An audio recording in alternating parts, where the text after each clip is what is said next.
did he want to marry his cousin?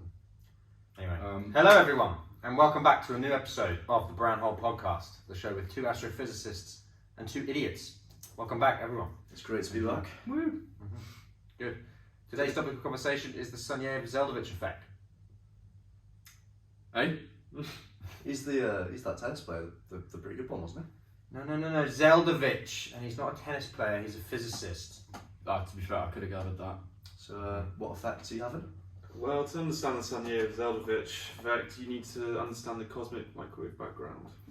Could you explain that in some simple terms for us, please? For a long time, astronomers have been studying the cosmic microwave background radiation to better understand the origins of the universe, following research by Rashid Sunyaev and Sunyaev-Zeldovich. Can we understand as a bath of radiation that the whole universe is in? It was predicted by the Big Bang Theory and has been observed before. So if it's been observed, then what problem is there? What's the problem with it? Well, astronomers have noticed holes in the microwave spectrum from galaxy clusters, which is where the Sunyaev-Zeldovich effect comes in. Yeah, basically, the Sunyaev-Zeldovich effect is the cosmic microwave background being distorted by something called inverse Compton scattering. Now, before you two get off track again, no, that's not an NWA album. Inverse Compton scattering is, as the name implies, the opposite or the reverse of regular Compton scattering. This is when photons, light particles, are scattered by charged particles, resulting in energy loss.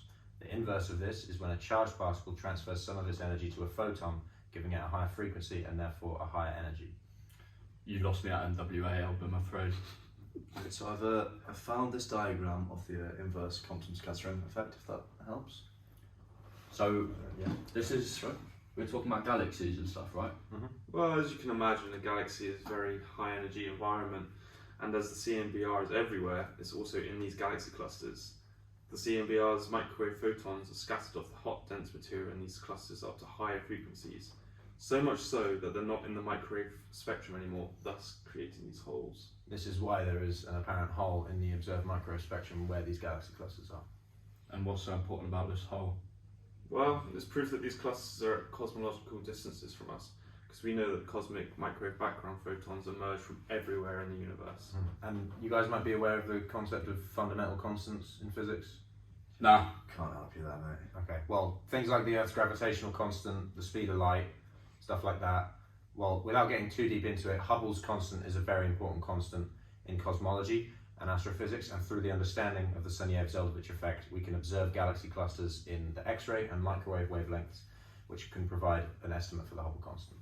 So, how good of an estimate is this of these holes giving us? Well, the value came out to be around like 70, which from other methods of analysis is considered to be accepted value.